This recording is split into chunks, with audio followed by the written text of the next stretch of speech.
But now it's a heat in the Silver Goblets and Nickalls Challenge Cup. We've got Hurn Carnegie against Watt and Widdicombe.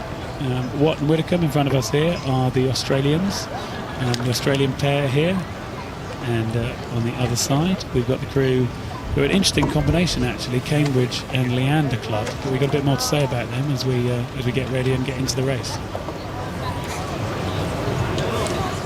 Yeah, this is exciting, this, isn't it? The Brits on the far side versus the Australians. But the Brits on the far side have actually both been at Yale. So they've represented Great Britain at under 23 level, getting silvers in 2017. But they were both in the Yale crew that beat the Washington crew in the ladies' plate, which I was referring to earlier, getting a bit excited about the performance of that Yale and Washington race, which is just one that goes down in my memory books. Not always perfectly accurately, but goes down well. I mean, that's a great combo there on the far side, that Leander and Cambridge boat there. You've got Robert Hurn there, who raced for Cambridge and won the boat race this year, and you've also got Hurn Carnegie, who has been at Yale absolutely storming it, winning the national IRAs. Coached by Peter Shepherd, who was the under-23 development crew. To you as Cambridge, please acknowledge. Georgina Hope Reinhardt, National Training Centre, Australia. In this race, I shall refer to you as Australia. Please acknowledge. So the umpire just making it clear how they're going to talk to the crews, because they need to be ready. They're in a coxless pair. There could be a bit of steering to be done. Australia. When I see that you are both the commands want to be very clear, ready, as we're hearing a good clear voice. I will start you Australia like this. And Cambridge. Attention.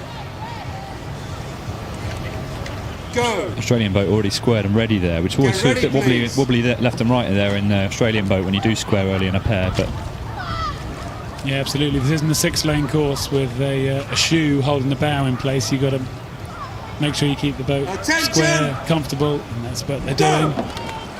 And the Australian pair getting away well. Look like they're just heading slightly towards the Cambridge and Leander crew, just off the start. A bit of rudder might have to kick in straight away. Yeah, you can see them softly straying over there. And actually, that Cambridge Leander boat is actually, it looks like it's heading towards the white buoys there a little bit, but it looks like they've corrected it. They've gone off pretty quick though, haven't they? They've gone off pretty well, all the aggression, all the power. But we see the Australian boat here just coming up to full length, really, along the island. Again, plenty of power, plenty of rate from both crews. Yeah, that looks fantastic, doesn't it? Really springy, really lively, getting out onto a rhythm. Very gutsy row there from the Aussies. Yeah, absolutely. Both crews still pretty much sprinting it as we come along the top, coming out of the island.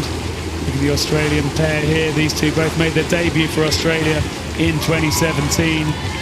Watts was in the 8th, rowing in the 7th seat. Widdicombe was in the coxed pair.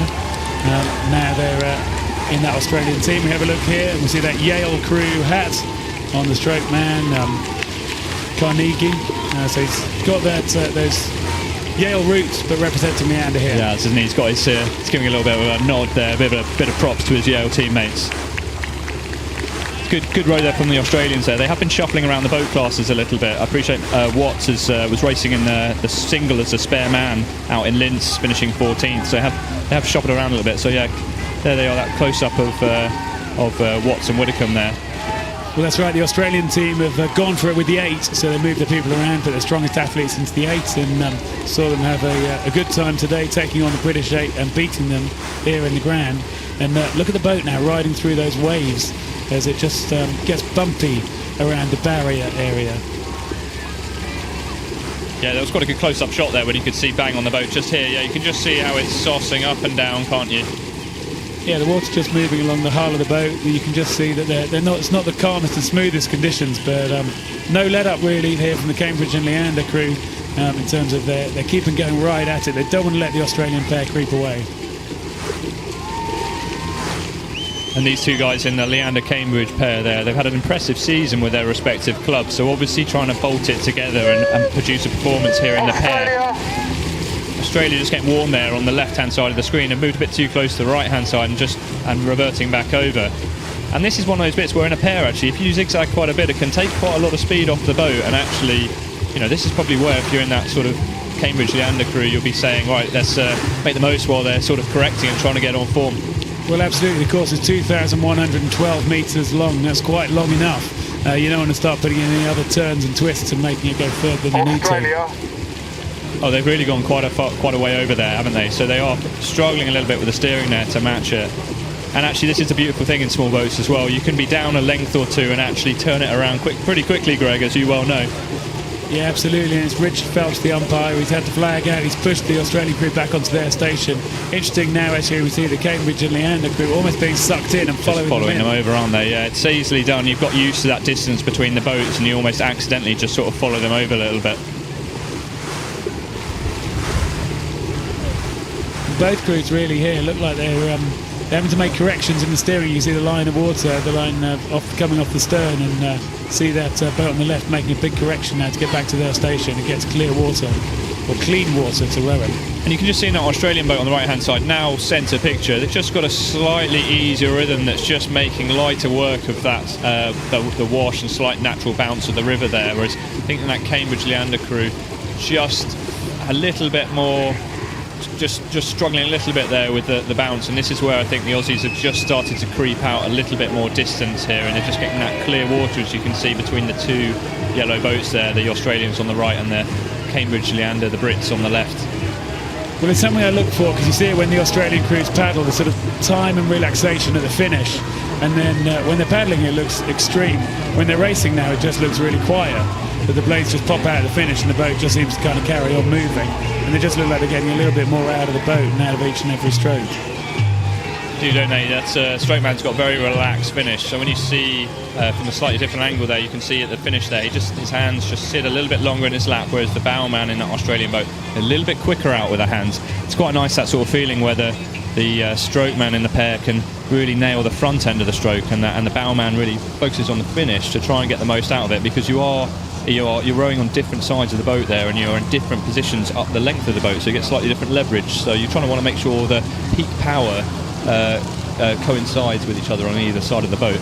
Yeah, I recognise that. I rode a really nice pair with Cameron Nickalls, actually, and the two of us just really complemented each other in terms of how we applied our force. That I just got a little bit of force more on early in the stroke, and he got a little bit more late in the stroke, and that allowed the boat to just move really nicely in terms of what you're saying there. Yeah, it's a really sweet sensation now, and it just looked like that's sort of what they were doing a little bit, because that bowman is a little bit nippier out with his hands. He's obviously just trying to sort of make that finish and really set that boat up, and that's a great shot now as we swoop down with the camera and get a head on there.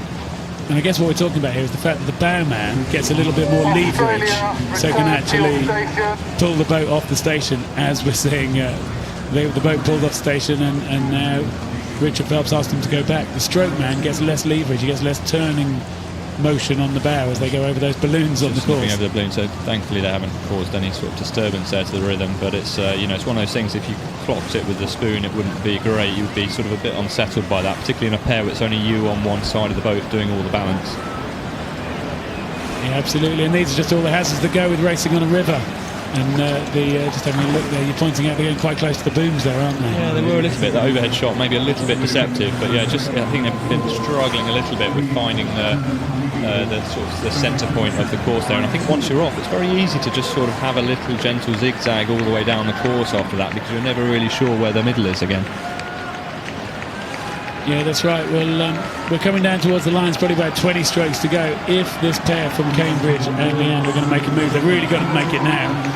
This is the time to do it. And this is the experience in there. Robert Hurn in the bow, he's a ladies' plate winner from 2015. Carnegie in that stroke seat, 3 times Henley winner in the Forley.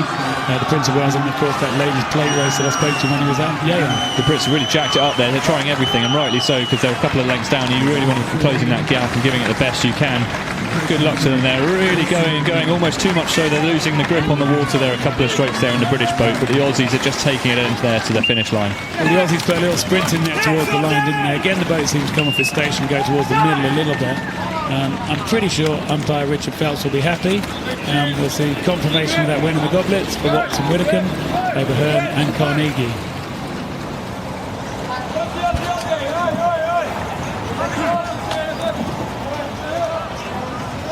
And I saw Richard Phelps did raise the white flag to say he was totally happy with what happened there.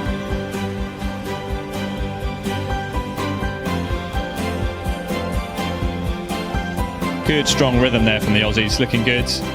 Well raced. A little bit of Aussie there, and they crossed the line. Very pleased with that. Yeah, they were pleased with their performance, weren't they, there? It's been a good day for the Australian rowing team at Henley Royal Regatta, and they'll be looking forward to Sunday.